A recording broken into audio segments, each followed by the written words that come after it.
Grace and peace and joy to you this third Sunday of Advent from our triune God. Amen. From the moment we brought out the Advent wreath in my house, several members of my family have been asking when we get to light the pink candle. Not all Advent wreaths have a pink candle, and that is just fine, but ours does, and that is just right for us this year. Not until the third week, I told my family we can't light the pink candle, until the third week. It is the candle of joy. On Thursday, we had a particularly joyful time playing outside, and again that night, after getting asked when we could light the pink candle, I finally said, all right, we will light the pink candle of joy early this year. So we did on Thursday.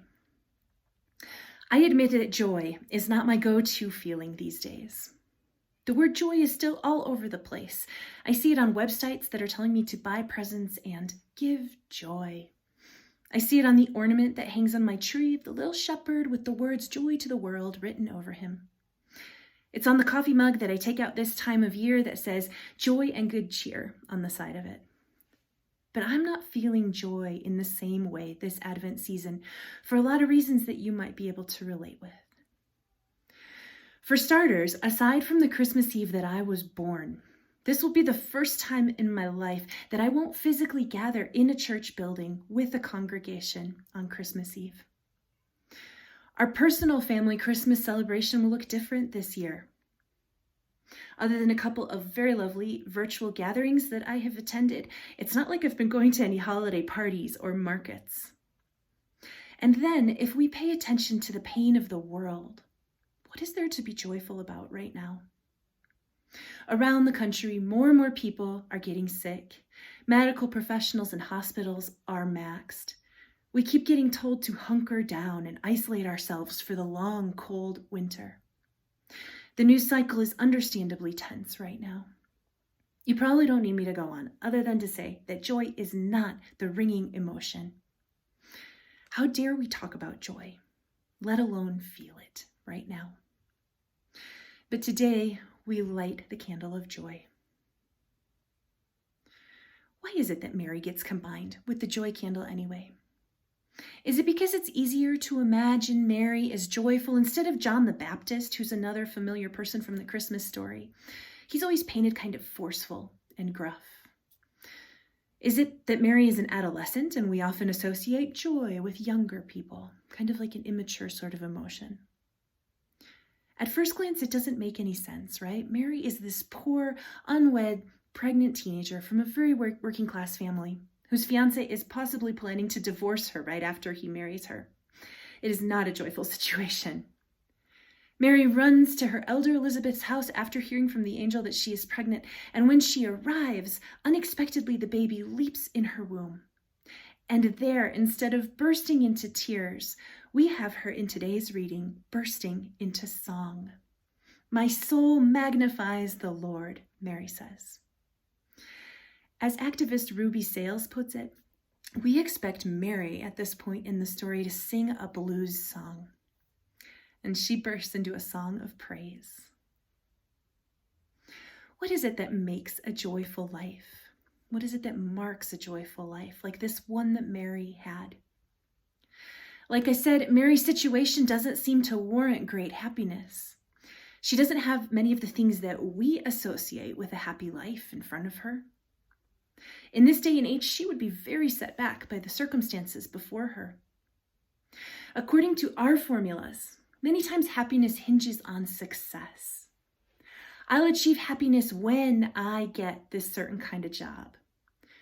I will be happy when I get into this high school or this college, or my kid does.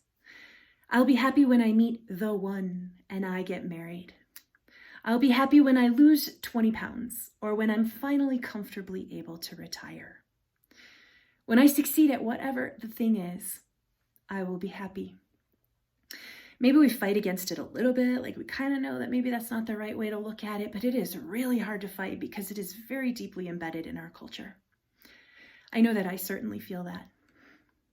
We also say things like, you can't buy happiness, but actually, you can. Emily Heath says, you can actually buy happiness pretty easily.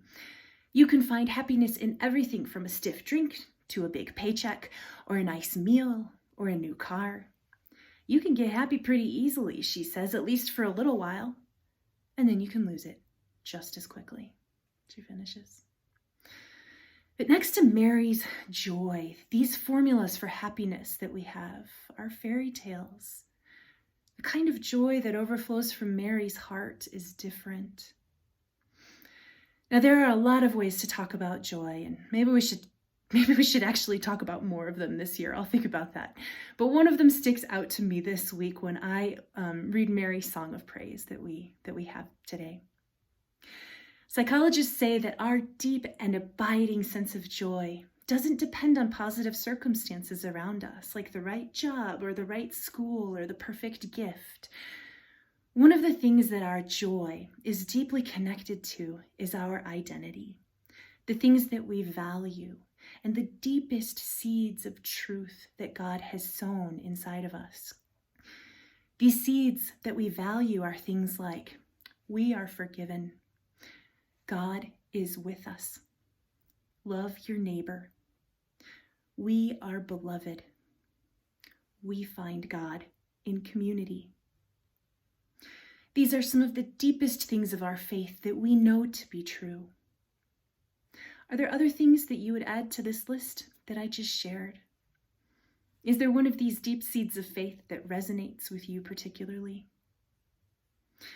So when you think about it, we have a sense of joy when we gather with our loved ones at Christmas, especially when that joy connects to that love, that seed that is deep inside of us that knows that we are beloved.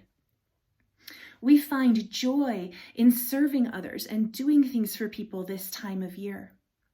These actions of service connect us to those deeply held Christian values that all of God's family are loved and deserving of justice. And this brings us joy. When we give money or offering to places that connect us to these core truths that we cherish, it brings us joy. We give offering to a congregation, for example, that affirms the truth that all GLBTQIA people are welcome. And because of that, we feel a sense of connection and joy. Maybe we support a sister church during Christmas time that is struggling to make ends meet because of the pandemic. And that brings us a sense of joy. Actually, psychologists talk about how people who give to places that tie into their core beliefs are strengthened psychologically in a way that cultivates joy. In the case of Mary, her song is prefaced by an encounter with an angel that says to her, "Greetings, favored one." She knows and believes that God regards her and sees her with these words, "Greetings, favored one." And despite the tremendously difficult situation that she was living in, I think she holds that knowledge with joy, and she sings because of it. Now, I don't doubt that Mary also sang the blues. I don't doubt that together with her joy of the Magnificat, that right there with it was the anxiety of the stress of her personal situation, and an underlying tension for the political reality of how hard life was in ancient Galilee at that time. Mary's story also, as we know, would not turn out to be one where all of the pieces just beautifully and perfectly aligned. None of our stories are. In the case of Mary, sin and grief would also leave its fingerprints on Mary's heart. All of us experience feelings like sadness, frustration, and anger. That's part of what it means to be human. But joy is not some sort of feeling that's at the other end of the emotional binary, like happiness might be. Joy hinges on a deeper, steady truth that lives inside all of us. Joy is the rich and sometimes imperceptible underchord to the melody of life. Joy is the steady, stabilizing pillar of the house. Joy is the spread of roots that reach deep into the ground, that sustains the great, great tree. Under everything that Mary was going through, Mary trusted God's promise that she held deep inside, that she was highly favored and regarded. Her faith tradition had sown seeds deep in her that had to do with justice, and she trusted that God would bring justice to the wronged, food to the hungry, restoration to the broken, and new beginnings to dead ends. Mary trusted all of this, and despite the reality of her life, she connected to this deep, deep truth inside of her, and her joy bubbled up. Now, Mary could have responded differently to the news that she was pregnant. She could have said to the angel, yeah, sure, whatever, I guess I'll carry the Messiah. That's fine. After all, it's not hard to live a joyless life. It's simple, writes Emily Heath. It doesn't take much effort to live this joyless life. You can put others down. You can dwell in hopelessness. You can even lob out negative comments on the internet from the comfort of your own home. The best part is that if you lack joy, you don't even have to do anything constructive. You can just dwell in it. But Mary chose differently, anchored to those core beliefs of who she is and what she believes. She sows joy through her song of praise. She sings and hopes of a different world. She trusts that God is with her. And she is still sowing joy right here today in this worship service. Beloved of God, I know that these are not the easiest of times that we are living through. And I invite you this week to think about some of those deepest values of our faith that you hold dear and how your life connects to them right now.